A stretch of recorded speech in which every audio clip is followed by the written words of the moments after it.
होनी चाहिए, तभी आप कर सकते हैं। तो यहाँ पर हम चार्ट चेंज करके देखेंगे। हमेशा की तरह मैंने आपको बताया, एक अच्छे मूवमेंट का चार्ट फाइंड करना बहुत ज़रूरी होता है। एक अच्छे मूवमेंट का चार्ट यानी एक्सेलरेशन हो, उसमें डी-एक्सेलरेशन हो, ठीक है ना? साइडवेज चार्ट नहीं होना चाहिए। अगर साइडवेज चार्ट है तो उसको हम अवॉइड ही करेंगे। आप खुद सोचिए, अगर कुछ टाइम के लिए थोड़ा मार्केट कंसोलिडेशन करती है, तो वहाँ पर हम प्रिडिक्शन करना बहुत मुश्किल हो जाता है हमारा। अब सेम यही बड़े लेवल पर होगा साइडवेज चार्ट, तो हम कैसे डिसाइड कर पाएंगे, है ना? तो इस तरीके से आपको जो स्टेप 1 है आपका, वो पता होना चाहिए कि हमें एक अच्छे मूवमेंट का चार्ट फाइंड करना है। उसके बाद वहाँ पर सपोर्ट एंड रेजिस्टेंस लगाने हैं, डबल लेवल के साथ सपोर्ट, डबल लेवल के साथ रेजिस्टेंस लेवल। सिंगल लेवल के साथ सपोर्ट रेजिस्टेंस नहीं लगते हैं, ये बात मैंने आपको पहले ही बताई थी। तो यहाँ पर हम एक हॉरिजॉन्टल लाइन लेंगे, हॉरिजॉन्टल लाइन के साथ यहाँ पर हम सपोर्ट एंड रेजिस्टेंस लगाने की कोशिश करेंगे। यहाँ पर देखिए, ऊपर की साइड जो हाई प्राइस गया है, जितनी इसकी विक बनी हुई है हाईली, वहाँ पर मैंने एक लेवल लगा दिया है एंड इसको कॉपी करके हम इसकी जो विक कंप्लीट हुई है उस विक को हमने कवर किया है एंड यहाँ पर मैं एक डाउनवर्ड के लिए मैंने ट्रेड प्लेस कर दी है। आपको मैंने सिंपली कॉन्सेप्ट समझा दिया कि ऊपर की साइड काफी अच्छा रेजिस्टेंस है, यानी कि सेलर्स का जोन बनाया मैंने डबल लेवल के साथ। ओके, एंड इसी तरीके से हम यहाँ पर नीचे भी सपोर्ट लेवल लगा देते हैं। जहाँ से मार्केट बुलिश रहती है वो सपोर्ट लेवल होता है हमारा, जहाँ से मार्केट बेयरिश होती है वो एक हमारा रेजिस्टेंस लेवल होता है। ओके, ये तो बहुत बेसिक कॉन्सेप्ट है, तो आपको पता ही होगा। अब नीचे सपोर्ट एंड ऊपर रेजिस्टेंस यहाँ पर हमारे लग चुके हैं, लेकिन मार्केट है वो बीच में चल रही है। अब ऐसी जगह के लिए भी आपके माइंड में ना कुछ स्ट्रेटजीज होनी चाहिए, जैसे कि कॉन्सेप्ट है ये एलोन कैंडल वाला, क्योंकि सपोर्ट रेजिस्टेंस तो काफी दूर है ना मार्केट से। अब बीच में भी कुछ समझना पड़ेगा हमको डबल वेरिफिकेशन के लिए, तो हम यहाँ पर लेते हैं एक रेक्टेंगल। रेक्टेंगल का क्या यूज होता है, अगर हमको कोई भी एलोन कैंडल दिखाई देती है जहां पर मार्केट चल रही है, तो हम उस एलोन कैंडल को यहाँ पर कवर करते हैं रेक्टेंगल से। ओके गाइस, एंड उसका हम देखते हैं कि रेक्टेंगल को मार्केट डाउनवर्ड ब्रेक कर रही है तो हम डाउनवर्ड के लिए ट्रेड लेते हैं, अगर अपवर्ड ब्रेक कर रही है तो हम अपवर्ड के लिए मूव करते हैं। लेकिन बीच में हम ट्रेड्स को अवॉइड करते हैं, क्योंकि बीच में होता है कंसोलिडेशन। आप प्रीवियसली देख सकते हो, रेक्टेंगल के बीच में कंसोलिडेशन हुआ है, वहीं से मार्केट बनना ग्रीन, वहीं से रेड, तो ऐसा होता है यहाँ पर, इस वजह से हम बीच में अवॉइड करते हैं। सो यहाँ पर हम दूसरा चार्ट देख रहे हैं, देखो इसमें अच्छा मूवमेंट है, एक्सेलरेशन भी है अच्छा, एंड अच्छा डी एक्सेलरेशन भी है यहाँ पर। फिर भी हमको यहाँ पर स्ट्रेटजीज लगाने की कोशिश करेंगे। ये देखिए, एक और एलोन कैंडल मुझे दिखाई दे गई यहाँ पर। सो यहाँ पर मैं एक फिर से रेक्टेंगल लूंगी। ओके, रेक्टेंगल यहाँ पर हम एलोन कैंडल के हिसाब से लगाएंगे। बस आपको बहुत ही केयरफुली एंड ध्यान से वीडियो वॉच करना है एंड एक एक चीज बहुत ही सही तरीके से समझनी है, उसके बाद ही आप अच्छे तरीके से यहाँ पर प्रिडिक्शन कर पाओगे। ओके गाइज, तो यहाँ पर मैंने नीचे की साइड रेक्टेंगल लगा दिया है एंड एक रेक्टेंगल हम लगा देंगे ऊपर की साइड। ओके, एंड यहाँ पर हम एक ट्रेड प्लेस करेंगे। थोड़ा सा हमें वेट करना होगा, यहाँ पर मार्केट का मूवमेंट है वो कैसा रह रहा है। नीचे की साइड देखिए एक सपोर्ट लेवल है वैसे, तो हम सपोर्ट लेवल को भी लगा देते हैं यहाँ पर, क्योंकि देखिए कोई भी स्ट्रेटजी लगा रहे हो आपको सपोर्ट रेजिस्टेंस का पता होना चाहिए। सो मैंने यहाँ पर एक अपवर्ड डायरेक्शन में ट्रेड प्लेस कर दी है। ओके, नीचे की साइड है सपोर्ट लेवल, ऑलमोस्ट वहाँ तक मार्केट जा चुकी है, तो यहाँ से जो प्रायोरिटी ज़्यादा रहती है वो सपोर्ट रेजिस्टेंस की रहती है, उसके बाद कोई भी स्ट्रेटजीज आती है। सो हम यहाँ पर सपोर्ट रेजिस्टेंस को यहाँ पर फॉलो कर रहे हैं। तो यहाँ से मार्केट का मूवमेंट है वो अपवर्ड रहना चाहिए, जैसे कि सपोर्ट लेवल है नीचे। तो आपको बेसिकली ध्यान क्या रखना है, एक अच्छे मूवमेंट का चार्ट एंड सपोर्ट रेजिस्टेंस सही तरीके से लगाने आना चाहिए। एंड सपोर्ट रेजिस्टेंस देखिए, इंपॉर्टेंट चीज़ ये है कि उस सपोर्ट या उस रेजिस्टेंस के बीच में गैप नहीं होनी चाहिए जहाँ मार्केट चल रही है। अगर गैप होगा तो इसका मतलब वो सही, ये कह सकते हैं strong support and strong resistance नहीं है। अगर वहाँ पे गैप फुलफिल हो चुका है, एकदम सॉलिड कैंडल बनना स्टार्ट हुई है, तब हम श्योर हो सकते हैं वहाँ पर ये strong support and strong resistance है। ओके, सो इस तरीके से आपको पहचानना है कि कौन सा सपोर्ट अच्छा है, कौन सा रेजिस्टेंस अच्छा है। तो ये आपको तभी पता चलेगा जब आप खुद से प्रैक्टिस करोगे। जो कॉन्सेप्ट्स हैं वो मैं आपको क्लियर बता रही हूँ कि क्या क्या कॉन्सेप्ट्स हो सकते हैं, बाकी प्रैक्टिकली आपको यूज करके देखना है अपने चार्ट पे। यहाँ पर हम चार्ट चेंज करके देख रहे हैं अगेन, कोई अच्छे मूवमेंट का चार्ट अगर दिखेगा तो वहाँ पर हम अपना अपॉर्चुनिटीज का फायदा उठाने की कोशिश करूंगी मैं। सो यहाँ पर नीचे की साइड की काफी लॉन्ग विक मुझे दिखाई दे रही है। लॉन्ग विक मतलब यहाँ पर बुलिश प्रेशर, यानी कि बायर्स का प्रेशर। ये मैंने हमेशा से वीडियो में समझाया आपको, विक वाला कॉन्सेप्ट। जैसे ही अगर 1 मिनट के ट्रेडिंग स्ट्रेटजी हम यूज़ कर रहे हैं तो प्रीवियस कैंडल की विक देख के भी हम नेक्स्ट कैंडल को डिसाइड कर सकते हैं। अब आप देख सकते हैं जिस विक को मैं कवर कर रही हूँ नीचे की साइड, वो बहुत लंबी विक बनी हुई है, तो आप देख सकते हैं उससे जो नेक्स्ट कैंडल है वो ग्रीन बनी है।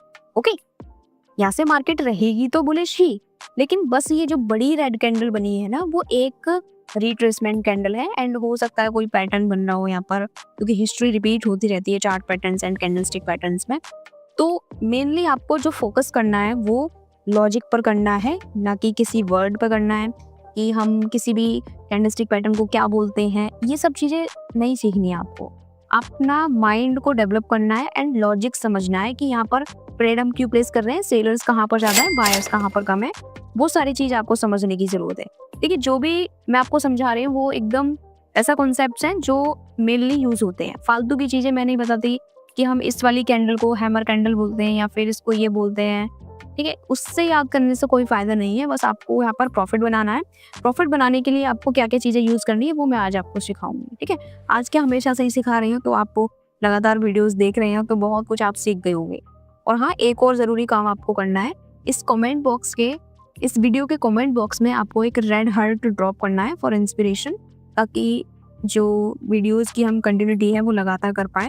देखिए, थोड़ा सा इंस्पिरेशन की ज़रूरत होती है, सो आप एक छोटा सा प्यारा सा कमेंट ज़रूर कर देना। नीचे की साइड मैंने एक हॉरिजॉन्टल लाइन लगाई है सपोर्ट लेवल के लिए। अब ऊपर की साइड मैंने एक लगा दी है लाइन लेवल रेजिस्टेंस के लिए। ओके गाइस, नीचे सपोर्ट लेवल हो गया, ऊपर रेजिस्टेंस लेवल हो गया, मार्केट है वो बीच में चल रही है। अब हमको ऐसी क्या चीज़ देखनी होगी ताकि हम सही जगह पर एंट्री ले सकें। तो वो चार्ट थोड़ा खास नहीं है, तो हम यहाँ पर चार्ट चेंज करके देख रहे हैं। ऐसे आपको बहुत सारे सिनेरियो दिख जाएंगे, क्योंकि मेन चीज़ तो वही है ना, जहाँ पर मार्केट चल रही है वहाँ पर कुछ सेटिस्फेक्शन मिलना, ताकि हम ट्रेड प्लेस कर सकें। क्योंकि सपोर्ट एंड रेजिस्टेंस काफ़ी दूर होते हैं मार्केट से, तो वो कुछ भी फर्क नहीं करेंगे मार्केट पे। एंड बीच में देखिए, जहाँ मार्केट चल रही है वहाँ पर एक काफ़ी अच्छा रेजिस्टेंस लेवल है एंड मार्केट ने उसको ब्रेक कर दिया, तो मैंने यहाँ पर एक अपवर्ड डायरेक्शन के लिए ट्रेड प्लेस की है। क्योंकि जब भी मार्केट रेजिस्टेंस लेवल को ब्रेक करती है तो नेक्स्ट अपना रेजिस्टेंस लेवल तक जाने की कोशिश करती है।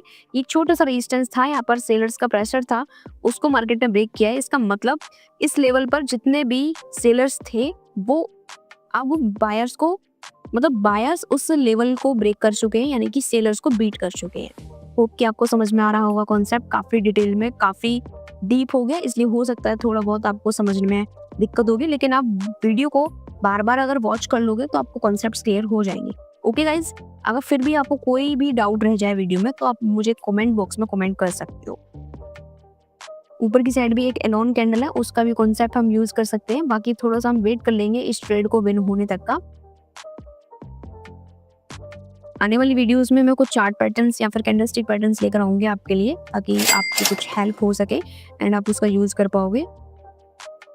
Okay guys, so finally trade तो हमारी यहाँ पर विन हो ही चुकी है। ये तो यहाँ पर हमने स्टार्टिंग में ऑड NZD में ट्रेड प्लेस की थी, उसके बाद USD EGP में, उसके बाद USD TRY में हमने ट्रेड प्लेस की, उसके बाद USD MXN में, जो कि हमारी चारों की चारों ट्रेड्स अभी तक विन हुई हैं। उसके बाद अगेन हम यहाँ पर चार्ट चेंज करके देख रहे हैं, क्योंकि आज जो चार्ट का मूवमेंट है वो अच्छा है, जो हमारी साइकोलॉजी के हिसाब से मार्केट चल रही है, तो इस वजह से हमारी लगातार ट्रेड्स यहाँ पर विन हो पा रही हैं।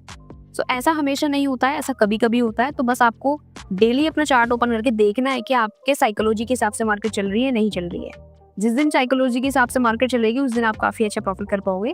देखिए, यहाँ पर क्या होता है, पैरेलल चैनल का मैंने यूज किया है, जहाँ पर मार्केट थोड़ा सा कंसोलिडेशन करती है, थोड़ा सा फ्लक्चुएशन में रहती है, थोड़ा सा साइडवेज में रहती है, तो उसके लिए ये थोड़ा हेल्पफुल रहता है एंड थोड़ी सी जगह पर ही ये वर्क करता है। ये आप सोच रहे पूरा अगर साइडवेज चार्ट है तो वहां पर एप्लीकेबल होगा, नहीं, वहां पर ये यूज नहीं किया जाएगा। ये छोटे से यूज के लिए होता है, जैसे कि ट्रेंड में भी है मार्केट, अप ट्रेंड में, साइडवेज भी है।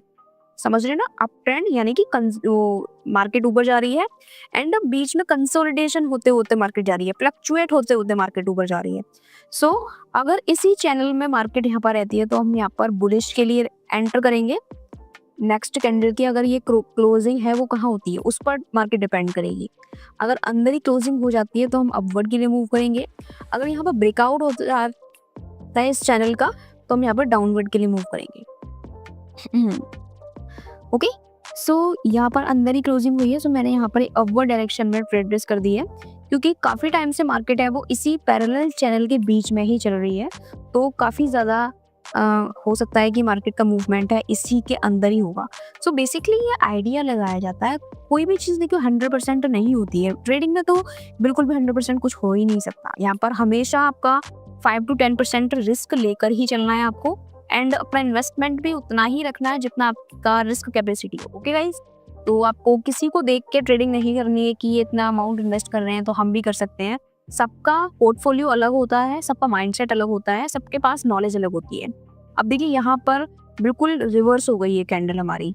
अब हो सकता है आपके पास जो अपना इन्वेस्ट किया होता है इस जगह पर आपका फुल अमाउंट उतना ही होता, तो आप तो लॉस में चले जाते, तो फिर आप रिकवर कैसे करते? इसलिए अमाउंट का होना बहुत ज़्यादा ज़रूरी है। मैं यहाँ पर अपना नेक्स्ट डाउनवर्ड के लिए डबल ट्रेड प्लेस कर दूंगी, तो मेरे यहाँ पर लॉस रिकवर होने की चांसेस है। अगर ये ट्रेड्स में मेरे लॉस होंगे तो मैं अभी ट्रेडिंग को अवॉइड करूंगी, बाद में देखूंगी जब मेरे हिसाब से, हमारे माइंड के हिसाब से ये जो मार्केट चलेगी। ओके गाइज, देखिए मैंने आपको बताया था पैरेलल चैनल के अंदर अगर क्लोजिंग होती है तो हम अपवर्ड मूव करेंगे। अब जो पैरेलल चैनल है उसको मार्केट ने ब्रेक कर दिया है, मार्केट ब्रेक कर गई है उस लेवल चैनल को, तो यहाँ पे मार्केट का मूवमेंट है वो डाउनवर्ड रहेगा। इसी वजह से मैंने डाउनवर्ड डायरेक्शन में ट्रेड प्लेस की है। ऐसा हमेशा तो नहीं कह सकते, लेकिन कभी कभी होता है, ठीक है। तो ध्यान रखना है आपको सारी चीज़ों का, एंड हमेशा इतना ज़्यादा उस तरीके से ट्रेडिंग नहीं करनी है कि हम प्रॉफिट ही करेंगे। देखिए ट्रेडिंग में प्रॉफिट तो है ही, साथ में लॉस भी है, लॉस का भी आपको ध्यान रखना है क्योंकि वो भी पार्ट ऑफ ट्रेडिंग है, भूलना नहीं है उसको। तो उसी हिसाब से आपको चलना है कि अपना कितना मैनेजमेंट रखना है, कितना रिस्क रखना है, किस हिसाब से आपको ट्रेडिंग करनी है।